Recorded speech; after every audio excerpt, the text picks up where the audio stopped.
I am happy to have you back. So excited to be back. We always have a very fun conversation, and I've noticed it usually wraps around like your creative process. I was thinking about that earlier. I was like, there's so many things that I want to talk to you about. Right. But I feel like we have really touched on your creativity a lot. Like that's been kind of a big focus point. Sort of the main thing, yeah. Yeah. I am curious, in your opinion, what is it like out there in the world? Like in your chunk of life, you know, because like everyone's perspective is so different. Right. You know what I mean? Like what's your worldview there?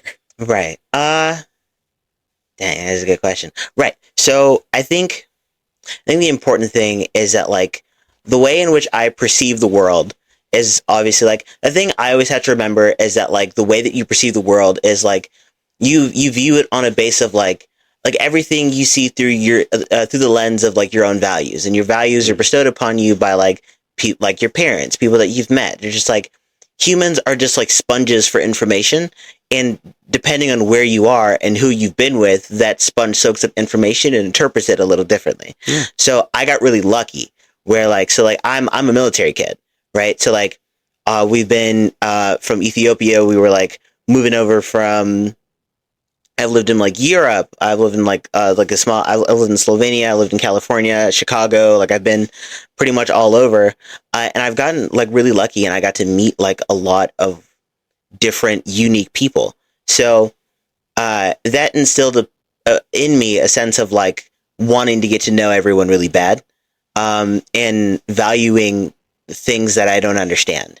So like, when you're given a piece of information or you're put in a scenario that you don't really understand or that you don't have any prior context for. Yeah. I think I've gotten really good at like take a step back and like examine, all right, well, let me examine this whole situation. Like, let me like get everybody's point of view and everything. So that's kind of how I've been like modeling. I feel like that's like high wisdom and high charisma. You know, like taking that step back, being able to like, hey, let's refocus. There are always more than one perspective. Like, okay. And then high charisma. Hey, I want to talk to everyone. I want to make sure that we're all good in this together. Yeah. It's a vibes. The vibe is a really important thing for me. The vibe is so crucial. Anywhere I go, the vibe has to be right. And I think it's like, and it sounds funny, but I think that's important. That like a lot of people don't understand that like there are a lot of people that can't really read a room like that.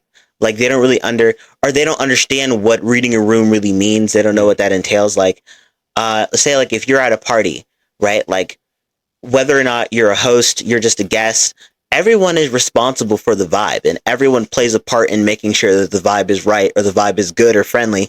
And I think that a lot of people don't really know how to play that part. And I think that like when you're in a setting and you're in a group of people, when you're in a space that you maybe not are familiar with, I think your initial reaction is to detach yourself from like whatever you've got going on. So like, yeah, I'm at the party, but I don't really control what's going on. I don't really know anybody. So I'm just going to stay to my bubble, and I'm going to stay with what I know I can control, rather than like, okay, well then let me get involved over here. Like, let me go over there. It's a blessing and a curse, because like, it's a blessing because like I've met so many good people just doing that.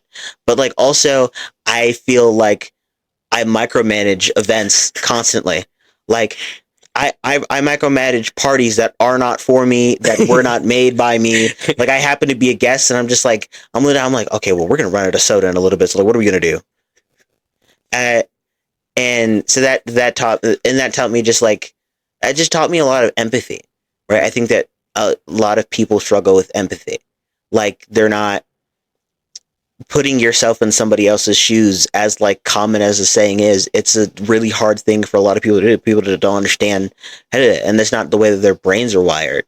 So like, you know, I got lucky that I would say like I'm a pretty empathetic person. At least like I'm actively trying to be, and I think that's the thing that's important. And like I'm always trying to be aware of how people are feeling and what they're thinking and what everyone's got going on, because that's just like who I am. Yeah. And I think that like another important thing for me is that I hold the belief that most, if not all, people are good. I don't know. I think that's a great part of your worldview. Like that's a nice and core pillar there that I feel like supports a lot of the rest. It's important to me. I think that all people inherently are good. Like, and I think so much so that I think it's like, the reason why people do bad things is there's a myriad of like 100 different factors. And like, I think that I think a lot of people just have bad moments, right? Like, and there are some things that are like obviously inexcusable, sure. Yeah. But like, even the things that are inexcusable come with context, right? Like people don't just do bad things out of nowhere because they feel like it, right? And I think that like most people want to be nice. Most people are nice. Like, if you talk to a stranger on the street, they're going to be like, at least like room temperature kind to you. Unless you're New York, maybe Miami. There are certain hot spots where I feel like culturally there is no chill. Well, but that's part of the appeal, I think. Yeah. That, like, they have to, and I think, and this is going to be a super hot take, a lot of New Yorkers are faking that shit. Ooh, they're faking it. They're actually really nice. They're pretending to be mean. Look, a lot of you guys are good boys. That's just how it is. Your mama raised you right. You're a good boy. Like, but because you're from a place, you feel the need to be like angry and hard all the time. It doesn't work like that. I know, and I can see it in your eyes. I know when somebody's really mean based on okay, you're from New York and this is your thing, and okay, like, now you gotta keep appearances. Like, I was in Florida one time and people are trying to mean mug me, and I see through it, bro. You're a good dude. And I know you really want to enjoy a conversation right now, but you won't let you, because you have a narrative in your head that you have to uphold.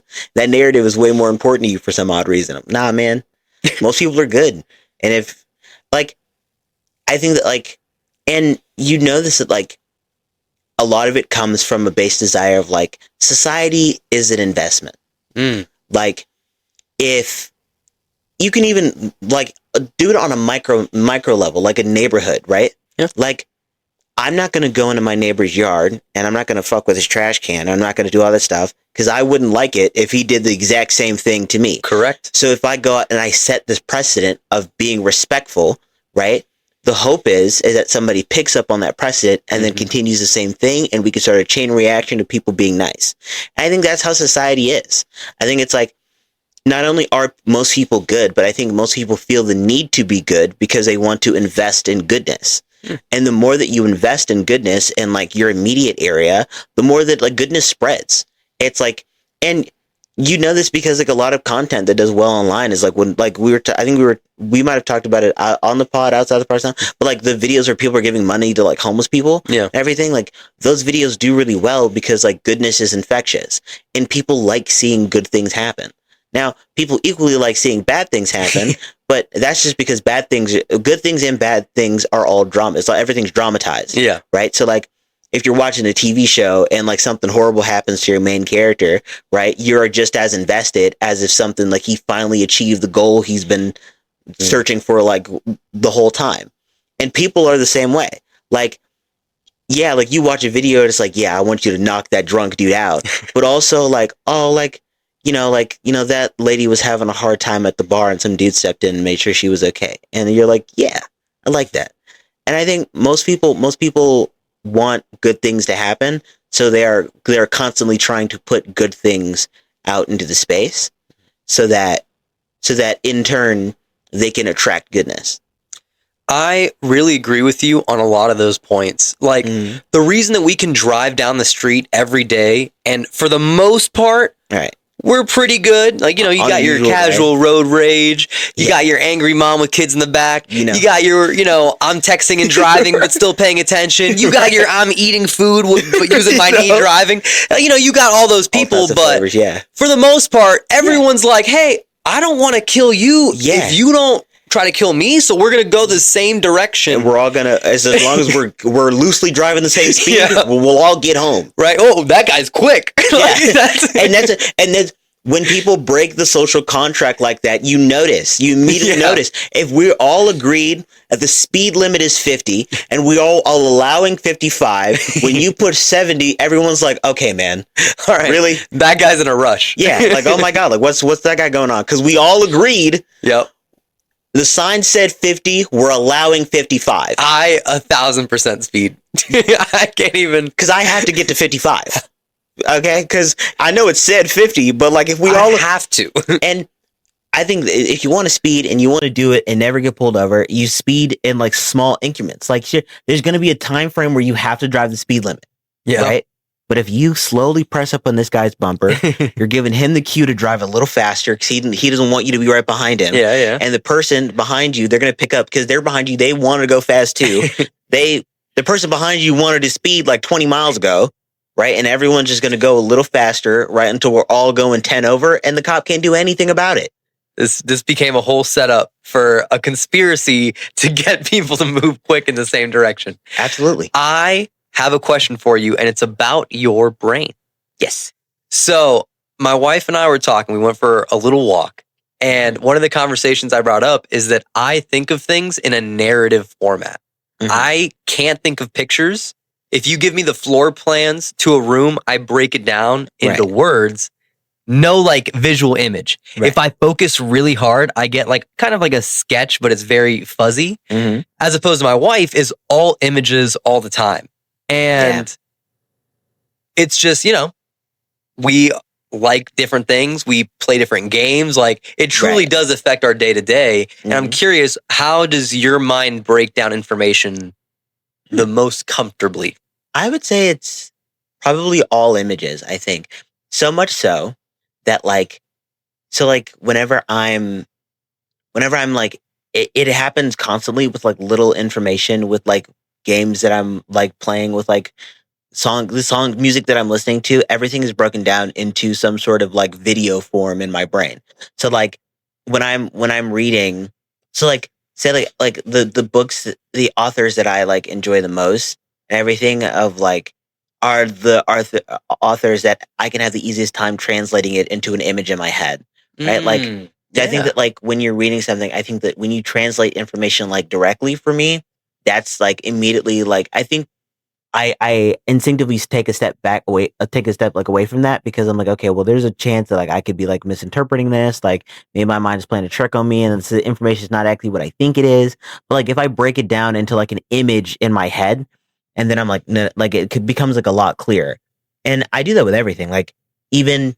Like when I'm listening to the lyrics of a song, I memorize the lyrics of the song based off of the images that I associate it with in my head.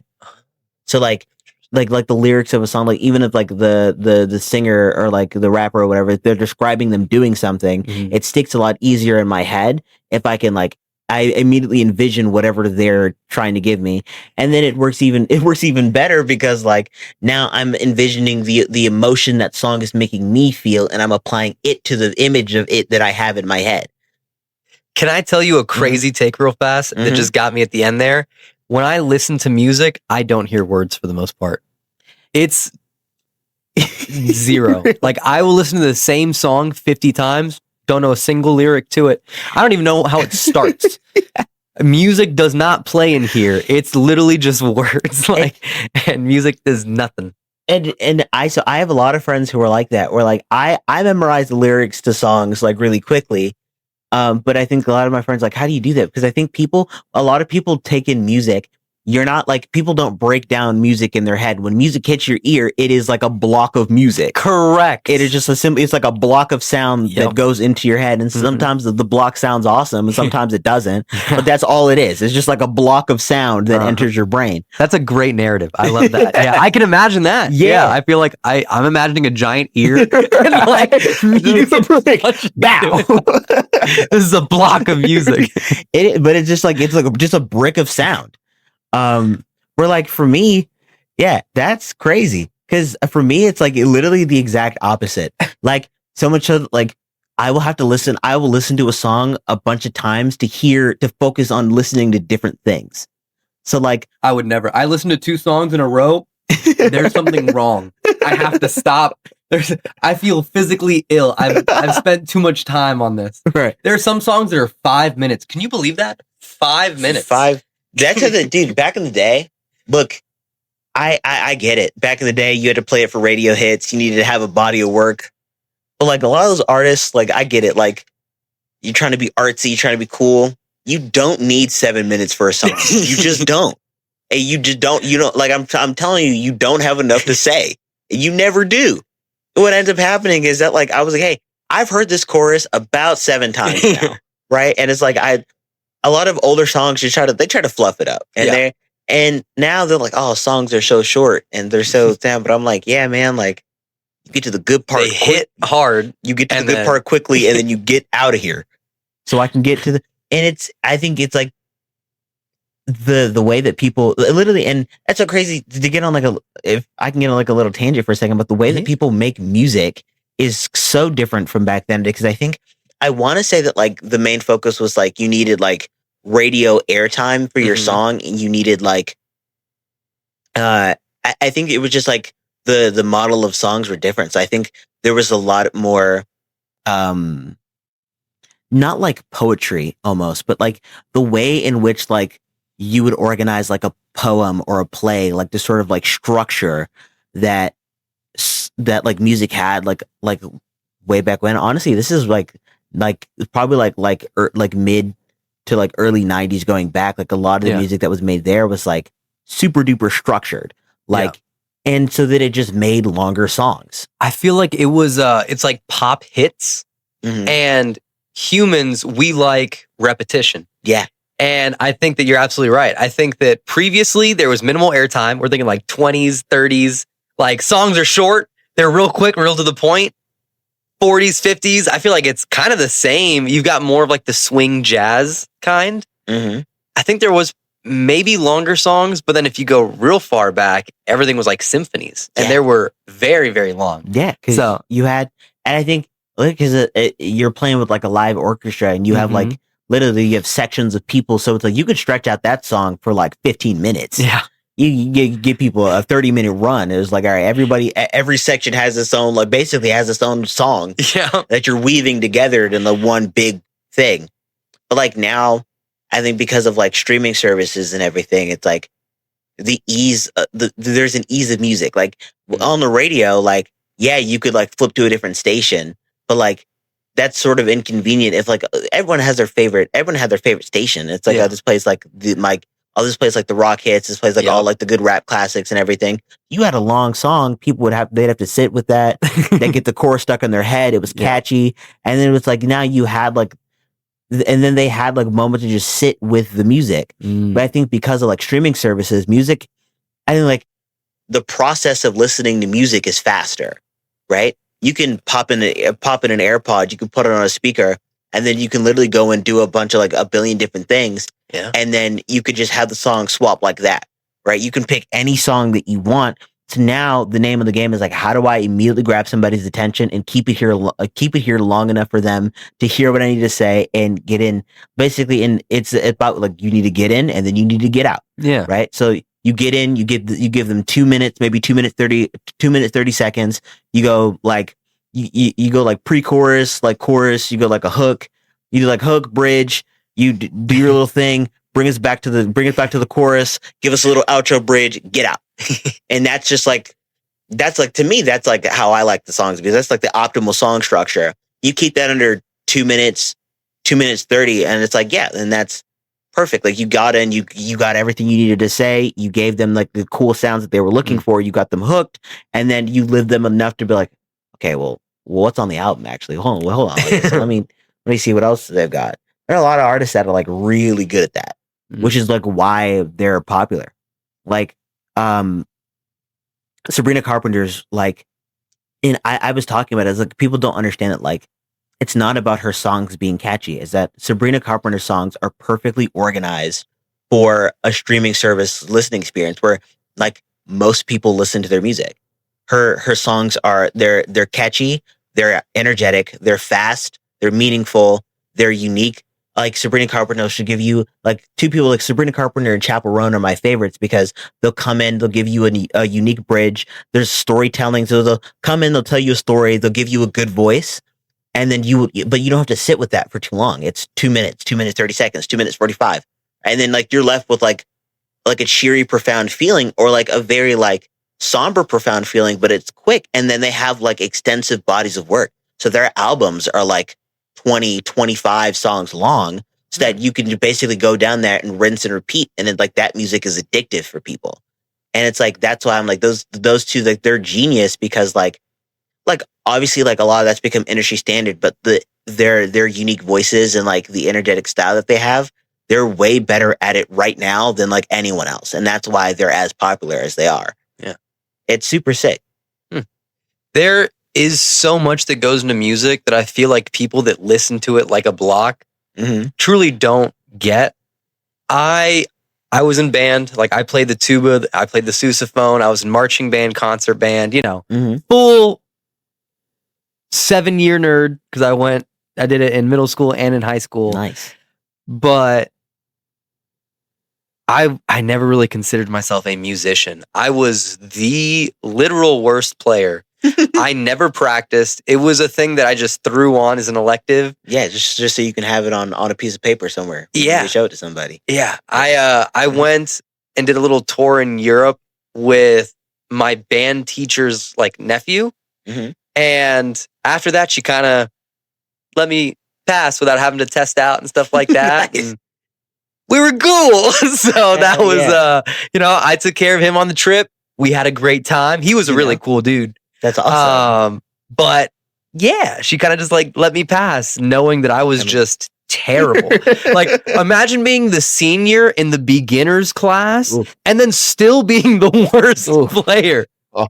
Yeah, no, like I need to make sure there's no chill here. Like in the freshman class, I was still the worst. Yeah. That's awesome. So 7 years of that, I do not consider myself a musician. Well, I do. Thank you. I consider you a musician. I appreciate that. I did violin before that, and I also played the guitar, and I learned 2 songs on piano. That's a body of work. That's a hot garbage. If you heard any of the songs, that's hot garbage. Okay.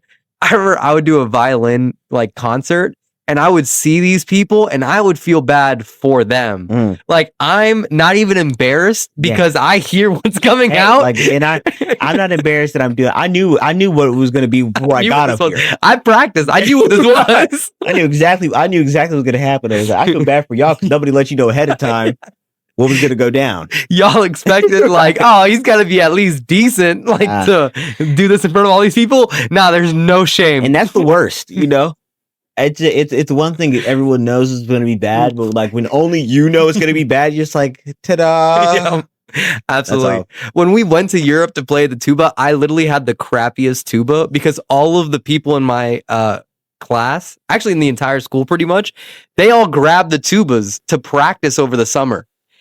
They practiced tuba over the summer. That's crazy to me. I was my senior year and I was like, you guys do that? No wonder you're so good. I think my favorite part, and not that you realize that everyone was practicing over the summer, that it took you up until senior year before you were like, so that's what you guys been doing this whole time. News to me. Like, wait, what? I said there must be a new rule. They must have just added that just now. Yeah, so that's clearly awesome. I was not the guy. Yeah. It reminds me, I practically did the same thing with chess club. I was in chess club for like 3 years. Now, mind you, for the first 2 years, I didn't actually know how to play chess. Okay. And for the first year, I played a single chess match. And it was with basically like we would go in. It was like after school. And the reason I'd taken chess club is because there are 3 critical reasons why I'm in chess club right now. Number 1, there was a girl and she was so beautiful. And I was like, this is such an easy way to spend time with her because it's chess. Like, who cares? Right? Number 2, I needed an excuse to stay at the school because the after school programs that we had in California, there basically was like, because each classroom, so it was like most of the school ended up being like outside. So you have this like huge like courtyard, and there are essentially what are these like mobile trailers lined up one by one. Oh, okay, which are like individual classrooms. I had a few of those, but not like most of the school. It was like the majority. There was like one. There was like 2 central.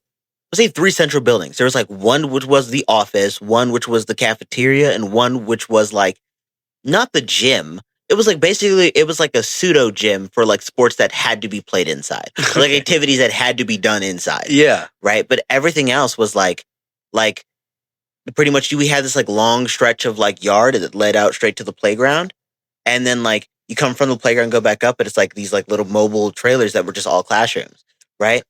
because of that, all the teachers that are doing the theatrical programs are usually in one of the trailers, meaning that if you leave one of the trailers, this school is unoccupied. There is no one here, meaning that if I stay after school, me and the homies have an entire school to ourselves to do whatever we want. Hilarious. So it was critical that I found it, that I found an after school program that did not require me to actually have to learn how to do a sport. That's funny. Chess club was perfect. And 3, one of my childhood best friends was in chess club, and he thought he was a super genius. Mind you, he doesn't know how to play chess either. We've never played a game of chess. We've never been interested in playing chess, and we genuinely I was like, oh, like chess, because I'd seen people play chess, but they were always like professionals, like chess masters. Yeah. So I was like, yeah, like chess is a thing that like adults do, and this is like, I was like, it's weird that like you have kids training for that. But, like, fine, like whatever, like start them off young, I suppose. Because in my mind, why would you ever like play this like recreationally? Why would you play this game? I played one chess match because it became a point where the teacher was like, hey, it's like, I don't want to be that guy, and I know why you're here. I know you don't actually want to play chess, but like, you have to play a game.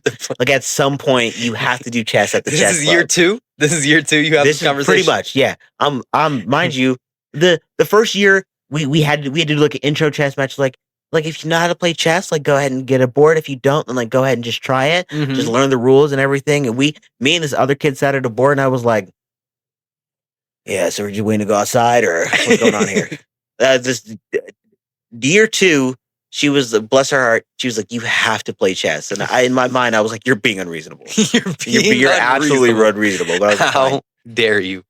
So I sat in front of this kid, and he is like a chess he's one of the kids, he's like super duper smart, but he has no social skills, which kind of makes him rude, right? And it got to the point where like very quickly he was like, you don't know how to play chess, do you? And I was like, no, don't tell anyone that. Like I was like, because you're making the spot hot right now. Like, you're messing up a good thing. I was like, hey, how about we just sit here, and at the end you just tell her that you won and we had a good game. And he was like, no, like I really want to play chess.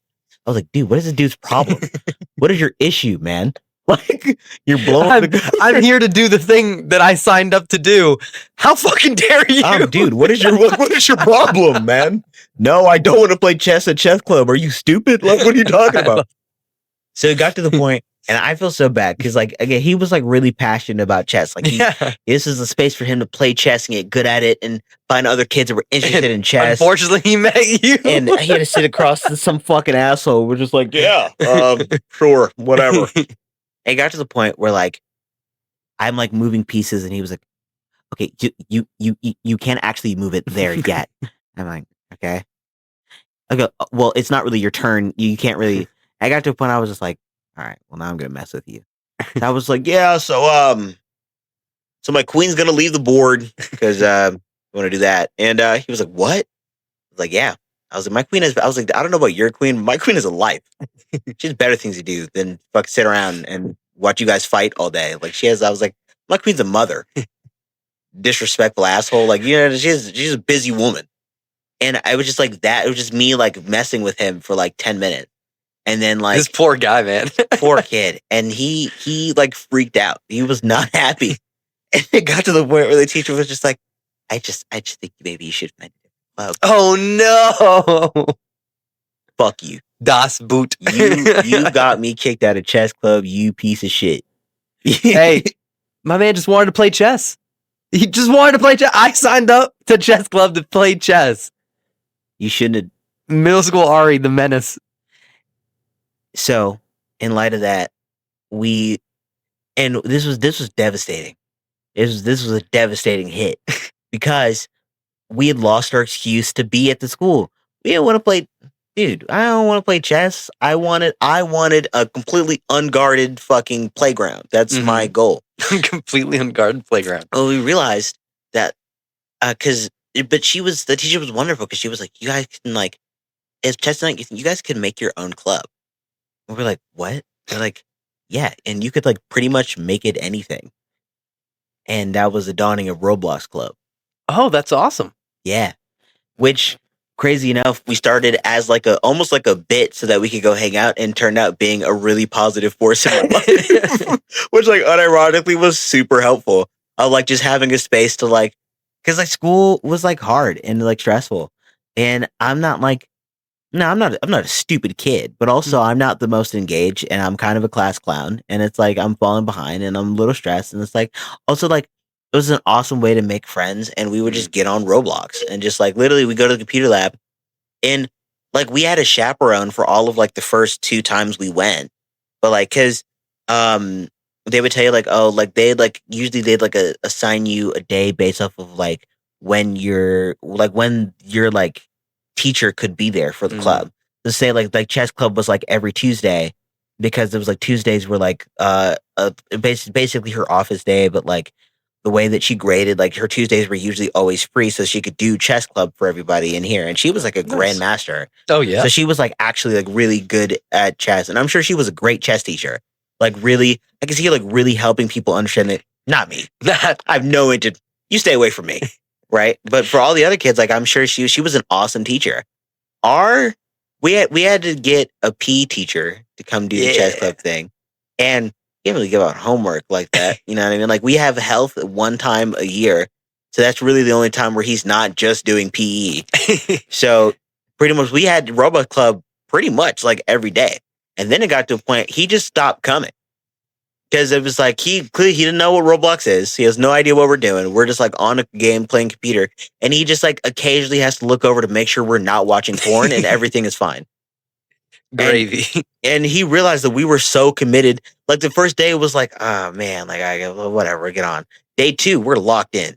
That was it. It took one session. Literally day 2, someone put on a notebook. All right, we have these games on Roblox to try. So like, what do we want to do first? So we'll put it to a vote, and like we'll go in and do it. And he was like, wow, like, all right, like you guys got it. And he just stopped coming. So then we'd go in the computer lab. We play Roblox, and come to think of it, I don't know what time that club was supposed to be over.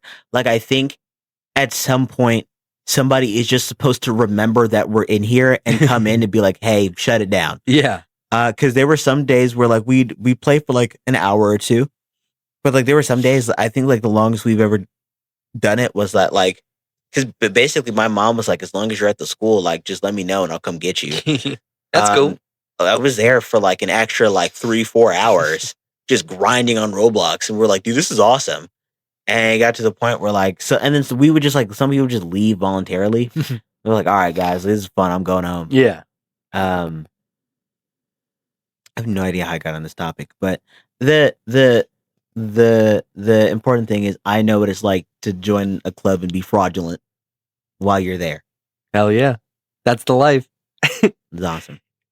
When it comes to what you spend your time on, yes, what do you look for? Like, do you look for, like, for example, do you look for like the amount of effort that you give? Mm-hmm. For example, for me, it's like lifting weights or running. Like doing one of those 2 activities, I'm like, I accomplished something today because that was really heavy and I picked it up. Right. And I'm fat and I run that fast. You know what I'm saying? Like, I tried. The immediate, like, I need a goal fulfillment here. Like, yes. I need to accomplish something. So that's easy ones for me. Another one is like, if I stick to like a really good nutrition for the day, like that's good. Like, and I can, even with that, like it can be like a dessert or whatever, but everything in moderation. As long as I'm good in moderating my stuff, I'm like, yeah, that's a win. So stuff like that, I feel like I have to put effort in. And for me, it feels like if I don't put effort into something, then that time was not necessarily well spent. Yeah, yeah, sort of feels like, yeah, like I think the effort is super gratifying for like even like the small little hobbies or like small little activities. Like when because it's like you could do something to fill your time, sure, but if it's like effortless, like you can scroll on TikTok literally all day, but like literally completing a goal or doing something that requires effort feels a lot more fulfilling. I'm kind of the same. I think I'm the same way of like if I have free time, then like. But I do it a lot with like the story stuff I'm doing. Like I'm like, okay, well, I have to make something. Like I literally like, and I keep it as open-ended as possible when I need to get on my feet and like I'm like, okay, I have to make something. I have to create, whether it be like a story. I could like work on a campaign I have. I could maybe like write lyrics. I could like make a poem. I could like, I don't have to publish it. I don't have to show it to anybody. Yeah. I just need to create something. I need to go through the process of making something. And then like, I think it helps me like, one, it helps me regulate. Like it helps me be like, okay, this idea is good. This idea is probably not that good. Like I need to think about this more. Like this isn't ready. This is ready. And, but also it's like, I think you're exactly right. It's like the fulfillment of like, this took effort. I had to think about this. Like this came from something within my spirit. This is like something that this is something that I was able to draft up, and whether it's good or bad, it's mine. Right. For me, creating something. So like not having something and then physically putting it somewhere, whether it's audio, visual, written, like creating something that takes effort. Yeah. And I definitely see how that is a very easy check mark. Like it can be anything. It doesn't have to be, I don't have to stress out. Like I need to write a certain amount or I need to do a certain amount. For me, I've been journaling more because I want to spend more time writing. Yeah. I only write for work. That's it. I only read for work. Yeah. Other than that, it's visual entertainment. And that's like YouTube shorts and maybe TV. Right. And I'm trying to play more video games with my wife. Like me and Becca are trying to play. Yeah. We just got through Halo 1, ODST 2, and 3. Classics. And now we're playing number 4. Okay. Yeah, we just crushing them one after the other. Say, you picked all the... I said you guys have like one more. It's gonna be hot take a little bit. You have like one more really good Halo before stuff starts getting a little. Ooh, is it Halo 5? Is that? Yeah, Halo 5. That's a rough one. So I have I have the Master Chief collection. Yeah. So literally it's so crazy because like a day or two ago I was doing another Halo 2 playthrough. Yeah. But like for me, it's like you have like Halo 1, 2, and 3. You have ODST, and then you have Halo Reach. Those are the 5 like. I tell you, like, if you want to know what Halo's about, you want to like have Halo in your hands and feel it and play it. Play those 5 games, and you will understand the amount of Halo. And then if you're like really weird, then I'm like, if you're like Keaton, you go play Halo Wars, right? Becca plays. She already beat it multiple times. Yeah, you go play Halo Wars. And Becca's all in. Yeah, that's all in. Watches the movies. Hated Master Cheeks. We were just talking about that. She hated Master Cheeks. Yeah. It's so funny. That's brutal. That sucks. That was her reaction. That's brutal. She was like, she actually brought it up today. She was like, Master Cheeks. And she was like, I hate them. Like, I'm just laughing because I don't care. And she's just unbelievable. Master Cheeks. It's so funny because like I'm literally imagining her perspective. I know she's so bad. That's awesome.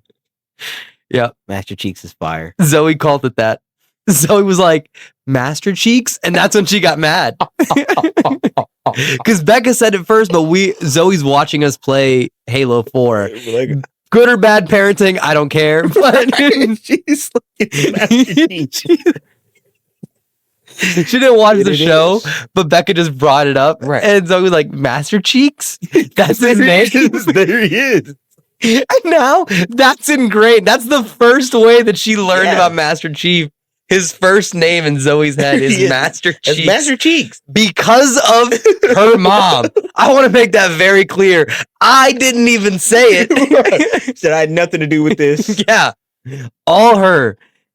And it was so funny. Yeah. Just the level of anger. That's what really made it funny. It's immediate. And that's how you know you're passionately and like you're so passionate about like a fandom or like a piece of media where there's like immediate frothing anger. Yes. And that's how you know I'm really in love with the show when it brings me to immediate rage.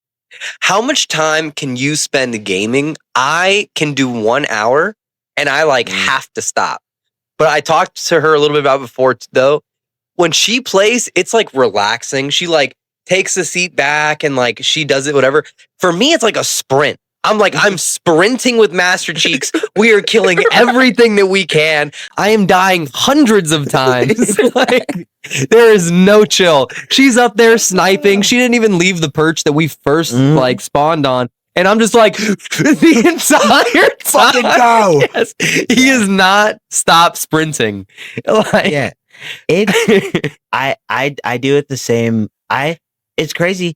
I play the same way that you do, but but I'm relaxed by it, and it's really weird. I get really degenerate with it. I can play games I've gotten a lot, like the past like few years, I've gotten so much better with it. So now, like usually when I get on a game, I'll play for a few hours. Like I give it like the max I could probably do now is like 6, maybe 7. That's crazy. I did like when I was younger, there were days where like no school, nothing going on. I would wake up at like 9 and I would like brush my teeth. I'd go eat some food. I'd go hang out with whoever was awake at the time for like all of 10 minutes. I go up to my room and I'm playing from like 11 up until like 4 in the morning when I fall asleep. I'm playing the same game, just running through whatever it is that I'm doing.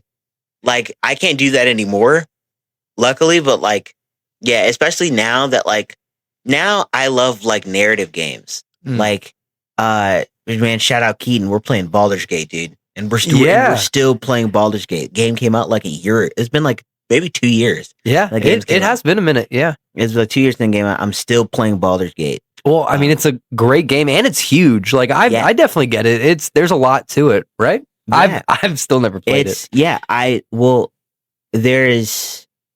clocking about 700 hours Baldur's Gate, which I have the least amount of hours between all my friends who play Baldur's Gate, is that I actually have baby hours compared. I have people in my life, they've clocked easily like 2,000 plus. Yeah, that's a chunk of your life. It is literally that is a significant percentage, a block of your mortal time on Earth spent in Baldur's Gate. Woo! But you, as long as you enjoy it, that's the thing that, like, if playing a video game relaxes you, or you find some emotion out of it, like you get angry, but then like you enjoy it. You know what I'm saying? Like it's a challenge or whatever. As long as you enjoy it in some way, then that's cool. And I get bored. Like I literally do not have the attention span, but I think it's because I'm always sprinting. Like I'm just like, I gotta keep going. I gotta go. Yeah, it's like, and that's how I play a lot of like online games. Like I've started to like wane myself off of like online games as much, because the thing that I found happening is that like it does, like playing a game online, like playing like a competitive game for me it changes the way that I interact with that game in a way that's like not really healthy. Overwatch was a big game for me. I've never played it. I played Overwatch 1 and 2. I spent a huge amount of my childhood playing Overwatch. Like I think collectively between Overwatch 1 and Overwatch 2, I have easily 3,000, maybe 4,000 plus hours. For me, it was Call of Duty and Skyrim. Pretty much just those. Assassin's Creed 2. I would say those are my 3 like big ones. Assassin's Creed. Don't get me started on Skyrim. Don't get me. So like, good or bad? How do you feel? Good. Oh, okay. Good. Now, okay. Mostly good. You got me started. That's what that was. I'm trying so bad. I was like, I literally, it's like that engine that just like it's like warming up in the back of my mind. I was like, the last thing that this episode needs is Elder Scrolls 4. Nobody needs it. It's too much. I was like, calm down. But in the air of being honest, mostly good. I have lore complaints because I'm a nerd. Ooh. That like the story and the pacing of Skyrim wasn't necessarily as good as the previous entries. Morrowind, so like the Elder Scrolls has like differences. There's like really old games, like there's like Daggerfall and Oblivion was the first one that I played. And I think Oblivion was like most people's. It was like Oblivion and Skyrim were most people's first ones. I played Morrowind first, and Morrowind is better than both Oblivion and Skyrim. Is Morrowind? That's not the online one, right? No. So Morrowind is like the older one. I don't know when it came out. So I want to say like early 90s. Oh, maybe interesting. a little older than that. So it's like it's an older game. Yeah. But like essentially like Morrowind was like, it's like a big thing in Morrowind was like player choice and decision. There are like a bunch of like different features and spells. Like in Morrowind, you could like craft your own spells. Like you got a bunch of random different spell effects and you could jam them together to make like one hybrid spell. That's really cool. That was completely unique. All the factions were like completely unique. You could join every faction and decisions had consequences that mattered. So like no matter what you did, you could never ever have the same playthrough twice. So like you could do the exact same quest line, but like say that like a thing that happened to me was that I'm doing a quest line for like the Dark Brotherhood and I'm supposed to go talk to this dude. But in the meantime, like we get attacked by bandits and the dude that I'm supposed to be talking to dies. Yeah. So in Skyrim, what happens is that they mark certain characters as essential. I mean, like if you need to go talk to this dude for a quest, the game doesn't have any other way for you to go get that quest other than talking him. Yep. So in order to not lock you in place, in order like so you can finish the quest, that guy is incapable of dying. Which for me, it's like it's a nitpick, but that takes away from the lore. Is that just the on the computer one? Because in the Xbox and the PlayStation 3 and 4 when we played, if they died, you lost the quest. So like it's super fickle when they decide when certain NPCs are like essential, right? So in some quest lines you can do it, but like in Skyrim, like a lot of the time, I think they did this in Oblivion too. Like, a lot of the time, like NPCs couldn't die. Like so for me, that like in Morrowind, when that guy died, basically the game was like, all right, well, you still need to go find your way through. So like, good luck. Go explore. And it's like say like if there's somebody essential that has some information but you end up like killing them or something, you don't get that information because you like, and now you have to go through, and then there's like, so then when you do find where you're going, it's because you looked really hard or like looked it up and got lucky, and then the game acknowledges that you made it despite that, and then it like changes and alters. So it's like Morrowind was super, and it was huge. It was like a huge game that took me like hours. It took me like months to finish one playthrough of Morrowind. And that to me was like the penultimate of like gaming experience. That was like, oh, this is what it's about. Like interesting. Story games could be so in depth where like everything feels so real and it feels like the developers cared and they thought about everything that you do. Like, so I think a lot of games kind of got, I think where games got more like visually stunning. Now a lot of games look like movies. They look so realistic and it's like beautiful to watch. And I love games like that.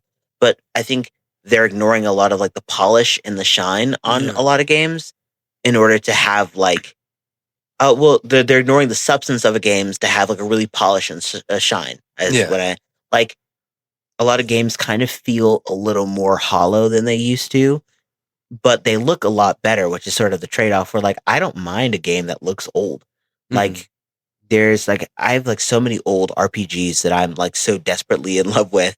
Like now it gets to a point like some of those older RPGs are unplayable. Like they just look so crazy. It's like I don't even want to attempt to see what's good. But a lot of them stand the test of time. Like and that's the big reason why Baldur's Gate was so popular, was because it felt like those old games with like a shiny coat of paint. Like in Baldur's Gate, I've spent so much time getting lost. Like the coolest thing that Baldur's Gate has ever done. This segment is for Keaton and Keaton alone. Okay, he gets it. The coolest thing that Baldur's Gate ever did is a spell called Speak with Dead, where you can learn a spell to basically like you can raise a corpse from the dead momentarily. You could ask it 5 questions, right? Now you would think that like game would push you to do this when it's like narratively important. So there's only one rule with the spell. Well, there's only 2 rules. I think it's like you only get 3 or 5 questions, and you can't use Speak with Dead on somebody that you killed because their spirit is not willing to talk to you because obviously, right? That's funny, yeah. And you would think that like, oh, it's only used in choice circumstances. You can use it on any, as long as the corpse is humanoid and capable of speaking, you could use it on any corpse in the game. And they've already pre-planned that you do it on every corpse that you would find to try to see all the unique dialogue. Yeah. And it's like that attention to detail games don't have anymore, right? There are hundreds and hundreds and hundreds of NPCs in Baldur's Gate that are just actively going about. And in case one of them dies and you want to talk to them, they have dialogue points ready and loaded up.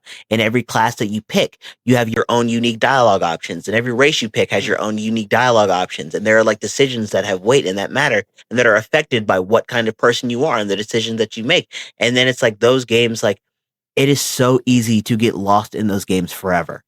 Like, and then like I have like a bajillion different playthroughs because I'm like, okay, so what if I played like a Dragonborn, but I'm also like a paladin, but this is also the god that I worship, but I'm also like good, but in this decision I'm gonna do this and that. And then it's like, and then by the end you have like a story. Then you have like, oh, I don't just have a character. My character has lived through experiences. They have detailed history. They have people who they love. They have friends that they lost. They were betrayed. They won something, and like, and there are so many different little narratives you can tell within the grand story that ties everything all together. And Baldur's Gate feels like playing D&D with yourself. You can just play D&D with yourself, just like with like a tabletop thing. Like you can do that, but like it feels like Baldur's Gate gives people the experience of playing D&D, but you don't need to have all the bells and whistles. You don't need to know anything about D&D. Because like, yeah, I was about to say people love Baldur's Gate because you don't have to have any knowledge about D&D whatsoever. Like at all. Like when you have knowledge about D&D, I think it makes the experience a lot cooler. But like also that's just like me speaking from a perspective of somebody who plays D&D religiously. Yeah. I know a lot of people who have never touched D&D, who don't know anything about it. I like picked up Baldur's Gate and have fallen in love with it because it's like it does a good job of just inviting you into a world. And games like that I could play forever all the time until I die. Do you find yourself in different headspaces with different games? Like, tell me, like, kind of walk me through some of that. Like, do you purposely put games on because you want to be in headspace, or is it more reactive? Like, I feel this way, so I want this type of game. Yeah, I think it's a little bit of both. Like, I think a lot of times I do sort of like stylize it a little bit where I'm like, okay, well, like I just want to relax today. I want to have something chill, something that I could like really just calm down and sink my brain into, and then I'll put on one of those games. So it'll be like an RPG or something. But if I'm like, oh, like on with my friends and like I want to have fun, I want to do something like quick and fast, like I want to just get in here and like mess around, then I have games for that too. And when it comes to online games, what I usually always end up happening is that I throw myself into an uncontrollable rage, and that's involuntary. But like that comes with the territory. So like even that, I'm like, you know what? If I freak out today, that's fine. That's cool. I'm okay. ready for it. Yeah, I was like, I can't play Overwatch on a bad day. Like if you're already having a bad day, don't do it. Because there's nothing worse than having a bad day and then playing a game and it makes your day worse. Because at that point, you have no one else to be mad to. Bless you. Like you have no one else to be mad about that but you. You chose that life. It's a hard day when you ruin your own day. Yeah, you don't have anybody to blame but you because you knew it was gonna. I knew it was gonna be a bad day on Overwatch, and I got on anyways, and it was in fact a bad day.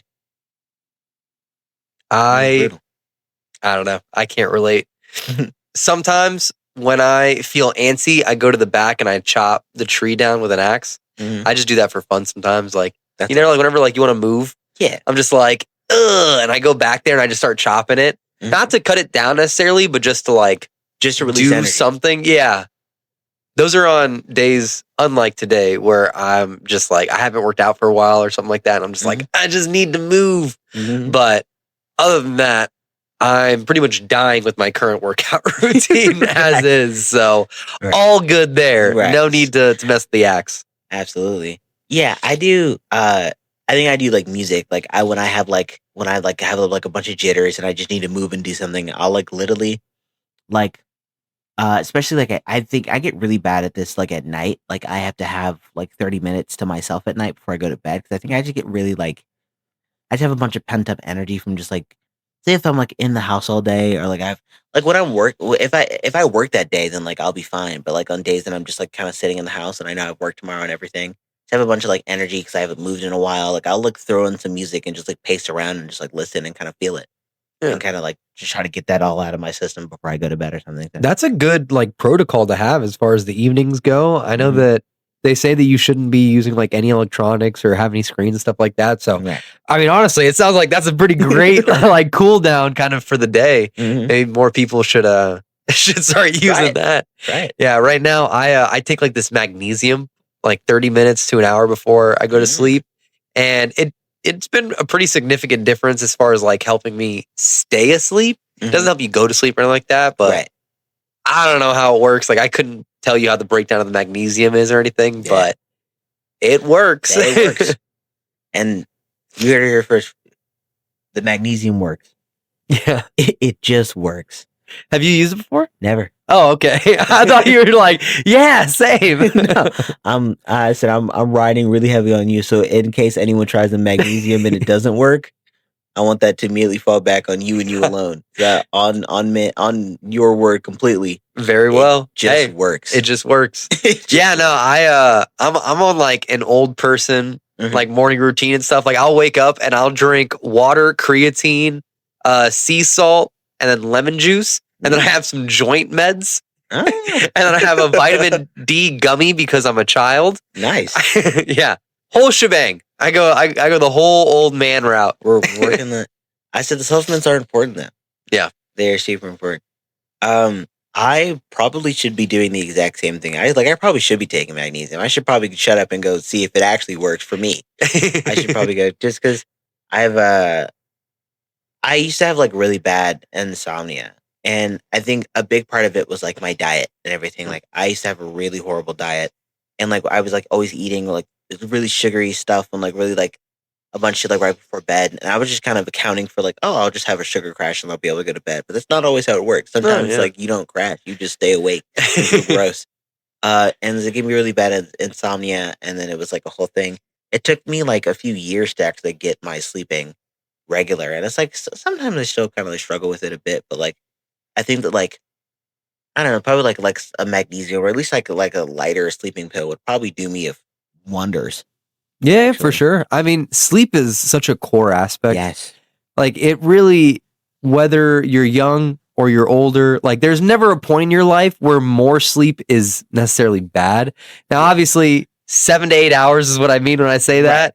Like I'm not telling anyone like past 10 hours, wake the fuck up. Go ahead and like, get up. There's life to live after 10 hours. Like and not only I'm such a stickler when it comes to like sleeping. Like I have a lot of people in my life and their sleeping patterns are very funny. They're hilarious. And there's a point where in the back of my mind I'm like, hey man, it's 5 p.m. Get up, man. For real. Like I don't have a single person that I know that lives like that right now. And it is wild. Like Loki, there's not. And it cracks me up sometimes because I'm like, I'll literally be sitting, I'm like, I wonder what they're doing right now. And like I go call them like, huh? What? Do they work overnight? No. That's crazy. No. That's crazy. What do they do? No. That's crazy. This is literally nuts. I'm like, hey man, like, what do you get up? Get up, dude. That's all. And I wish I had some like better advice. That's literally all I can muster. Like, set an alarm at 8:30 p.m. Dude, get in bed by 9, and then just don't get up. That's it. And wake up at like fucking. You can wake up at 7 a.m. and that's still 10 hours. Yeah, you know what I'm saying? Like you got time. And now I've like trained. Like I wake up early no matter what. Like even when I'm late, I'm not like. Say like if I have to be somewhere at 9:30, if I'm waking up late, that means like I wanted to wake up at like 8 or like 7 or something, and I end up waking up at 9. And I'm like, okay, I have like a little bit, I have like probably like 3 minutes to get my life together before I leave the house so I can maybe be on time. That's my version of being late. I don't like on days that I know I don't have work and I can sleep in, the latest that I'll wake up is probably like 11.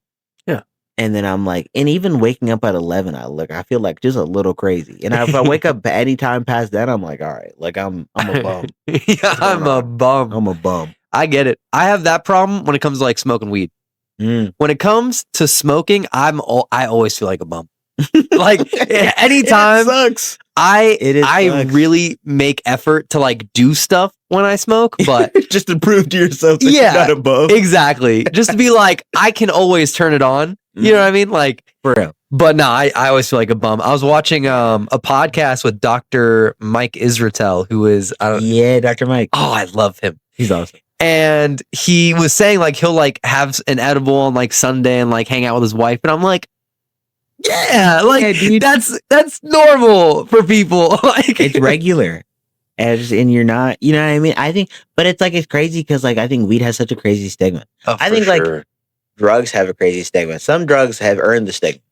Like probably. Yeah, that's such a true statement. Some drugs earn that shit. I mean, you know, like probably don't do meth, but like, I don't know, like a little weed, like I think it's gotten a lot better now. Like I think now like weed is a lot. It's like I think it's like generally accepted. Like most people I know in my life right now, like intake weed to some degree. Yeah. But I do think that there is like a stigma of like you being like unfit or unable to like operate things while you're on weed. Yeah. And I just don't think that's like the experience. I know it could be the experience for some people, and it depends. Obviously, it depends on like what, like how you intake the weed and how much you're taking and like your general tolerance level. But I think for the most part, people who are like take weed on like a regular basis, who can like most of the people can function and operate, like do regular things. Like at my job, like not only do most people smoke weed, most people are high while they're at work. And it's like, I mean, I don't smoke weed because I don't like the sensation of being high, but I have the same experience when I'm like drinking. Like when I drink, I feel like an alcoholic crazy. So then like I feel like I try to like I like I've never really gotten like crazy blackout drunk. I haven't gotten crazy blackout drunk in so long. Yeah. Because I'm always trying to prove to myself that I can regulate. but I'm like, I don't like need to go crazy. Like that's not who I am. That's the best way to do it. It's just, you know, it's an addition. You want to have a little extra fun or whatever. It's a vibe enhancer. Yeah, it doesn't mean that you can't do without it. like, but to be fair though, there's always that line. Yeah. And I feel like that's the dangerous part, but I feel like you should worry about that line. You know what I'm saying? I think it's normal Keep it and in your mind. yeah, like you got to be like, hey, you know, maybe I don't today, or like, hey, maybe I don't do this or that. You know what I'm saying? Like, yeah, It's the point you have to realize, hey man, there's nothing wrong with water. Water's never failed anybody. Yeah. Right? Absolutely. Do you enjoy writing, or like does your creativity get enhanced or like that with either alcohol or with weed? Like, do you do? Here's the thing. Writing, I like to do sober. Only because I think that like as relaxing as writing is, I think it does require me to do like I have a level of focus of like I would really like to pay attention and everything. And I think that like when I'm under the influence of whatever substance it be, not that I'm incapable of focusing, but I do think it's like skewing my focus a bit. And I think that like if I'm gonna write something, then I would like to be as clear as minded as possible, just so I can feel like just so I can not risk just so I can limit the risk of me not taking in information about what I'm doing properly. Right. But like I also don't like I like it's a very big deal, but like just to be safe, like I'd prefer to be sober. Now, drunk D&D is my favorite.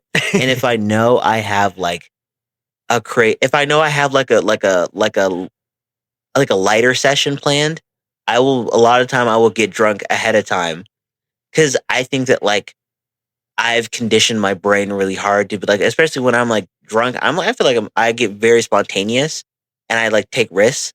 And my friends are excellent note keepers. So a lot of the times I'll do a session and I'll be like, I'm not like fucked up, but I'm there. I'm up there. And then I'll like introduce a new thing and I'll be like trying a new voice and expressing myself and doing all these crazy things. And then like the next session when I'm sober, they're like, oh, when's that thing going to come back? And I'm like, I don't know what you're talking about actually. And it's not because I got so drunk that I can't remember it, that I was so willing to try something new that I just threw something out there. Yeah. And it turns out it resonated, but like I didn't think about it because I was just in my brain. I was like, I'm just throw it out there. Now I'm in a flow state. So let me throw out something else and maybe keep going and doing this. And I think as stressful as that can be sometimes, I think it produces super fun D&D. So I think that like if you're gonna play D&D, you should try drunk D&D at least once. Like do it with your friends in like a such when you're in such a low stakes environment, like playing D&D with your friends, because like you and your friends are probably, you guys are already drinking, guys throwing some D&D, like it's fucking do silly little voices, fucking go like raid a tavern, go do something fun in D&D, and you'll notice how much fun you're having. Like it'll dawn on you, like, man, this is actually a blast. I had we did, what did we do? So we did like it's a story. We did like a Christmas one shot thing. It was like so like a small story. And it was basically like it was a Christmas story. Like we were kids in a village. And like Santa Claus had been like essentially Santa Claus and the Tooth Fairy were having like some like domestic dispute. Okay. And they had a magic battle, and basically Santa Claus accidentally trapped himself in an alternate dimension. So in order to save Christmas, we had to go and get him. Okay. So then when we went to the alternate dimension, we transformed from like little kids into like these like fantasy warriors, but we're still little kids. Yeah. So we're just like grown. Basically, one of us is like a grown barbarian with like the mind, the personality and brain of like a 9-year-old. Like we're all like small children, and it was like playing those characters was super fun. And I was like, we need to get drunk for this. This would be awesome. And playing that, like, there are moments where like all gameplay stops because like something stupid would happen in the game, and we cannot stop laughing. And is so like things like D&D, like expressive creative exercises, I think are always fun to do when drunk, because I think like being drunk, I think it like removes a lot of like the anxiety you have. It's like being relaxed and being all loose and like feeling all like in the zone with it and everything. It's super cool. Yeah, I really used to enjoy drinking a lot. I mean, I was in the Navy, did that for 8 years, so obviously heavy drinking. Yeah, it comes with the territory. But not until I got out did I really start getting into weed. And I enjoy it much more. I feel a lot like cleaner energy, kind of. I don't know, like the next day doesn't hurt. Like I don't feel sick. Like I'm old. I get hangovers. Like I think alcohol just like, I think it like the toll it takes on your body is just people feel it a lot more, because like I don't know, like if you wake up in the morning, you did a lot of weed, like I guess like what is like your mouth is a little dry, you're like, sleepy. Yeah, like I noticed that like sometimes like I'm not as sharp. I'm fuzzy. Like I'm a little sleepy, and I'm like, oh no, no. Like I can do everything like normal. But I am a little slower, you know. It's just like I'm losing a bit of energy here. Yeah. I don't know. I think like, but I think a lot of people would agree that like, I think like weed is just a lot more manageable. Like, like if you like, if you get really, really high, you could like go eat something, take a nap, like just chill out. I think that relaxes. But I think that like, a lot of people still feel like they're in control of themselves. Yeah. I think that like the big thing with substances is like a lot of people are afraid of not being in control of your body or not really understanding what's going on. Yeah. Like having the wherewithal to like keep yourself safe and keep your head on a swivel.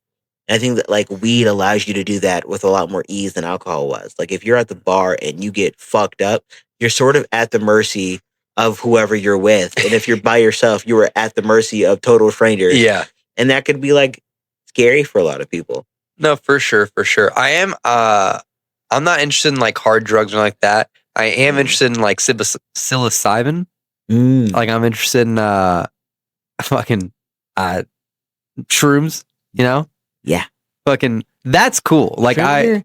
like the whole ayahuasca trips, what I'm saying? Stuff like that. Like I think that's really I would recommend shrooms to people just because I've taken shrooms before. I think shrooms are great because they are manageable. I think like out of all the psychedelics, all the kind of like more like all like the more like trip inducing drugs, shrooms I think are probably the most manageable. They're probably the most safe. That like, and I think it's like if you're already into smoking weed, shrooms will give you a kind of a high that's like the most relatable. Right. I think that like when you try something new and it gives you a completely 180 crazy experience, then like that could be scary. I think like I was like, if you can handle like even like a mild amount of like weed, I think like you try shrooms and you'll be completely fine. Yeah. And then like you'll get the most enjoyment out of that. It's the same thing. Like you take some shrooms, you go do something calm, you chill out for a few hours and just have a blast. You just ride the high, and then eventually you'll just go to sleep, and then you'll wake up, and then you'll be fine. Yeah, no, it's definitely something that I am interested in. I say that with like an asterisk, though. You know what I'm saying? Like, I certainly don't want to get arrested. I certainly don't want to do anything like illegal. But that is one of the really the only thing that's like on my bucket list as far as drugs that I'm interested in. You could buy some shrooms. Here's the most optimal setup for I found with shrooms. This is how I did it.